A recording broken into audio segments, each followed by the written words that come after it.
Saram to all of you. I just want to share how I was really pulled by Swami into Sai fold. I was kind of born into a Sai family in the sense my mother was a Sai devotee before even I was born. So from the time I was born, she used to take me for bhajans and also she put me in the Bal Vikas classes.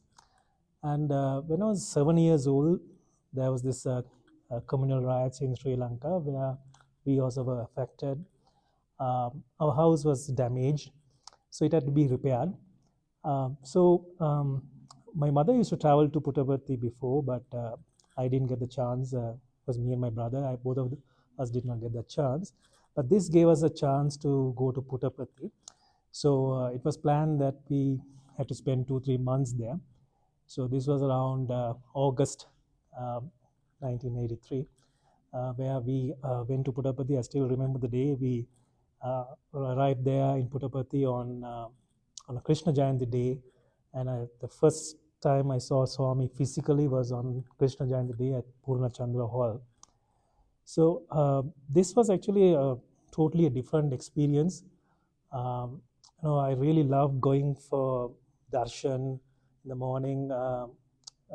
Unlike the latter years, those days you had to go very early, stand in queues.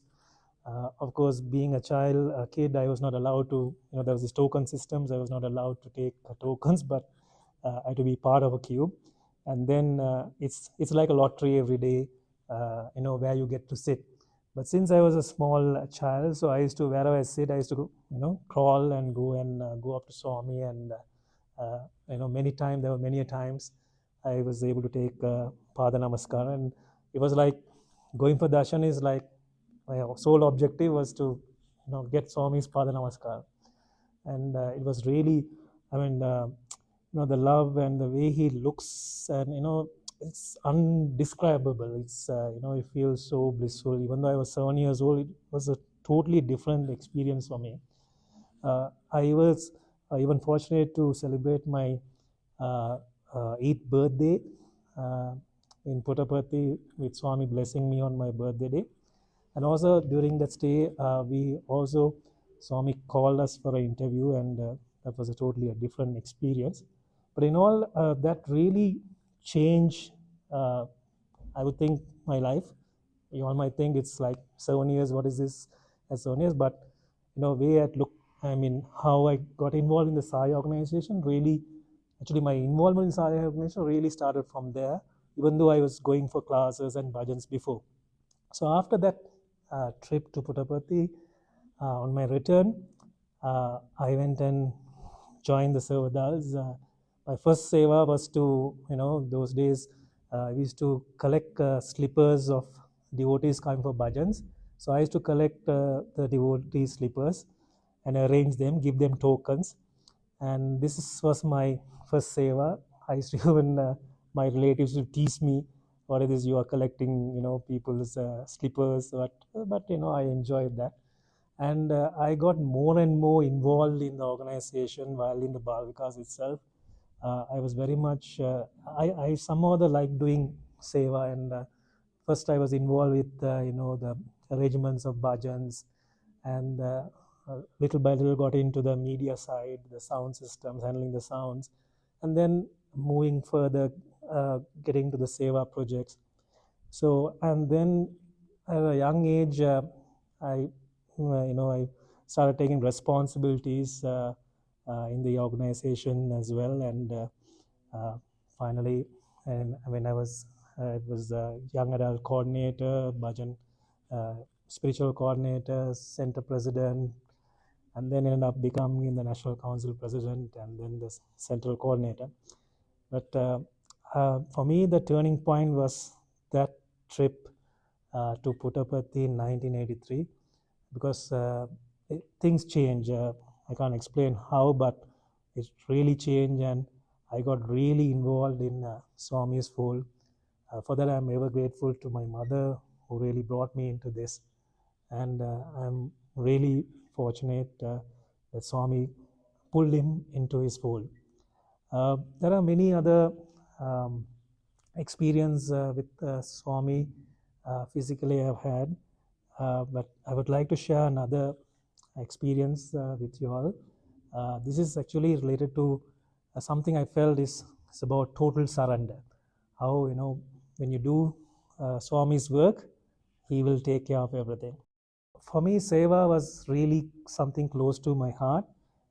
In the year 2009, there was a big change in the Sai organization in Sri Lanka, the administration. Swami himself personally, he did some changes, and then he basically, um, I was one of the, I was appointed as the National Seva Coordinator, and that is the year that the war in Sri Lanka ended, and that time, so during that period, there was a lot of human casualty, and there were a lot of refugees who came out of the affected areas. Even the government did not expect there'll be so many. There were in 100,000 refugees came. I mean, who got caught in the crossfire. They got released, so they were put into temporary camps. And still, the situation at that time was not very secure. So the government did not allow any organization to go and get involved. But by Swami's grace, the Sai organization, we made appeals, and they allowed us to go and conduct medical camps and also provide relief items, food, clothing, and things like that. And so I was that time the National Service Coordinator, and I was in charge of arranging this seva. And we used to like plan out like to go during the weekend, like Friday, cover Friday, Saturday, Sunday, and then return on Sunday night, and then again go the next Friday. So like every week we used to do that, and we used to take turns to do that. And for me, it was like a totally a different experience. Like, when I was young, I've seen movies where, war movies, people get affected, and you see part of the body exposed and all that with wounds. But this is first time, like when I went there first time, like I saw, I mean, things that I really can't explain, like, people just holding their flesh and, coming because there was a lack of medical facilities. So we went there. Of course, I'm not a doctor, but I was part of the Sevadal team there. And the conditions there was very poor because we can't blame the government at that time. They didn't expect so many people to be caught in this. So we went there to support them, and we spent the whole day. And because the conditions are so poor there, we also were exposed to diseases. There were various diseases going on there. I can remember people used to come there with flies covered all over. So for we got used to wearing, most of us got used to wearing mask during COVID time, but at that time we were asked to wear a mask because it was so bad. And we couldn't even have a drop of water or even food when we get there around 8 o'clock in the morning. So we have early breakfast, and then we get back to the closest center, which is in Vaunia, and then we have our dinner. So between that time, we don't even have water because we don't, we were told not to remove the mask. So it was that bad. So during this time, my wife, we were expecting our first son. So there were many of my relatives, doctors. They were all very concerned. Why are you doing this? Why are you getting yourself exposed? You might be carrying, disease, and you might bring it, and you might infect your wife. And already, we had a miscarriage, and this is going to be our first one. And he was expected. This was around July, August, September, that period, and he was expected in December. And even my mother, who was a side devotee, even she was, of course, being a mother, she was also very concerned. But I asked my question, I sat back and asked myself the question. I asked Swami, am I doing anything wrong? And for me, the inner voice, what I got, the feeling that I got is, this is something you need to do. And is when we go there and when we are back, we always, our heart is there because we feel like, our brothers and sisters are suffering, and, we are in the city, we are all comfortably waiting. So we used to always long to go back. So I continued doing that, getting involved. Not only me, there were many others. And even I remember that year, my birthday, I basically celebrated there. I remember my wife had presented me a white shirt for me to wear on that day for the seva.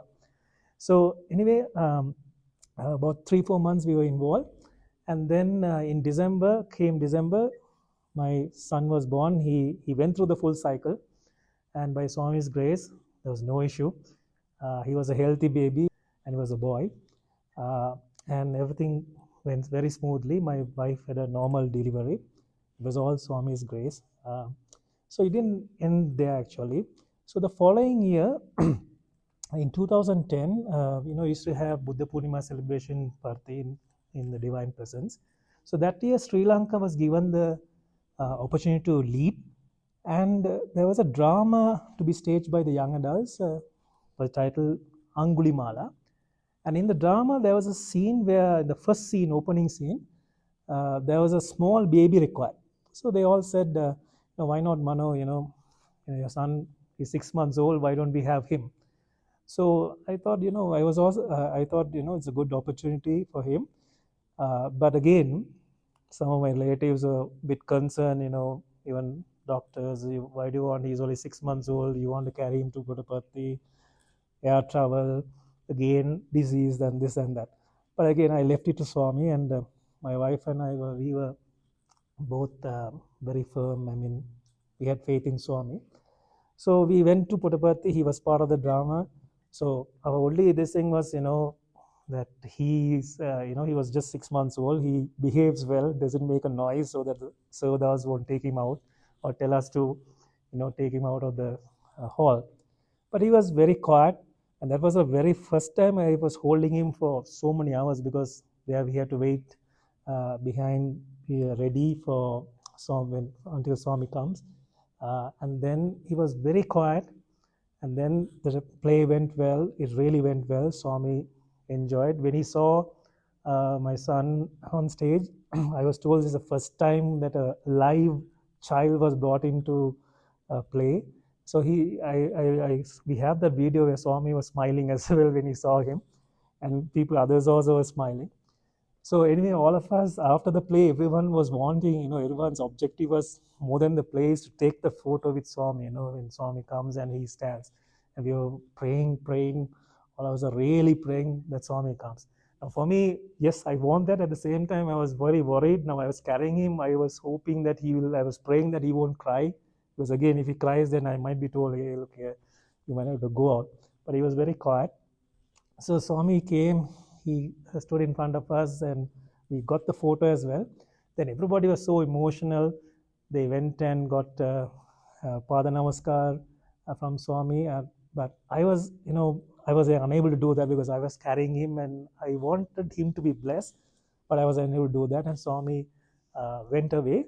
But again, he came back. And then I had this opportunity where it was just me, Swami and me with my son.